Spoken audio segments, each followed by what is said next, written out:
ছোটবেলার সেই সোনালি দিনগুলো কতই না সুন্দর ছিল।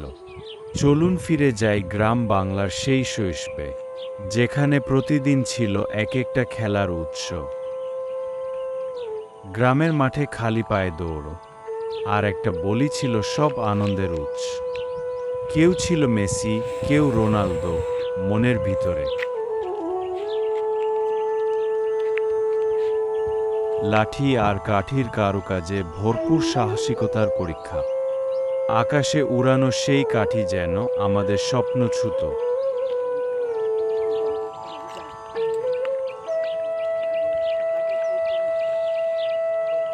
রঙিন পাথরের গোল বলগুলো হাতে নিয়ে মাটিতে বসে কাটিয়ে দিতাম ঘন্টার পর ঘন্টা। একটুখানি নিখুঁত শট, আর মুখ ভর্তি হাসি।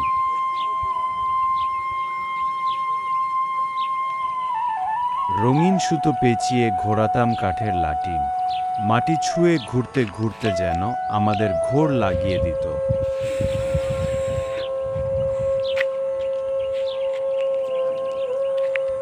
হাঁটু ভাঁজ করে দাঁড়িয়ে নিজেই হয়ে যেতাম মোড়।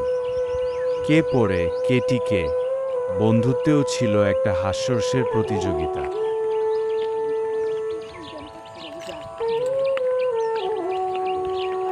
কাবাডি কাবাডি বলতে বলতে ঢুকে পড়তাম প্রতিপক্ষের মাঠে।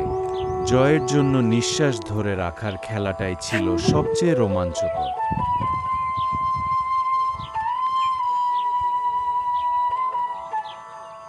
রেখা টেনে ভাগ করা মাঠে শুরু হতো পা ফাঁকি ও দৌড়ের খেলা।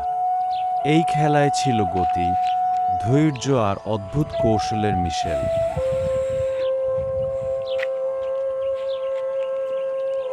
সাতটা পাথর সাজিয়ে বল ছুঁড়ে ভাঙা, আবার প্রতিপক্ষকে এড়িয়ে গড়ার চেষ্টা, এক অসাধারণ টিম খেলা।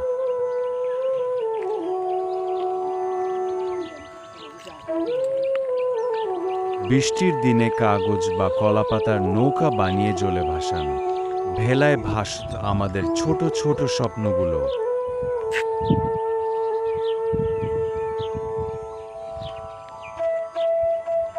চোখ বেঁধে বন্ধু খোঁজা, আর স্পর্শেই তাকে চিনে ফেলা, এটা ছিল খেলার মাঝে মনের সম্পর্ক বোঝার চর্চা। আজ শিশুরা বন্দি স্ক্রিনের মাঝে, আর আমরা পেয়েছিলাম খেলার মাঠ, মুক্ত আকাশ আর প্রাণখোলা হাসি। সেই দিনগুলোই ছিল আমাদের জীবনের সেরা অধ্যায়। আপনার শৈশবের প্রিয় খেলা কোনটি? নিচে কমেন্টে লিখে জানান। যদি ভিডিওটি ভালো লেগে থাকে, লাইক, কমেন্টস এবং শেয়ার করে ছড়িয়ে দিন ছোটবেলার সেই সোনালি দিনগুলো।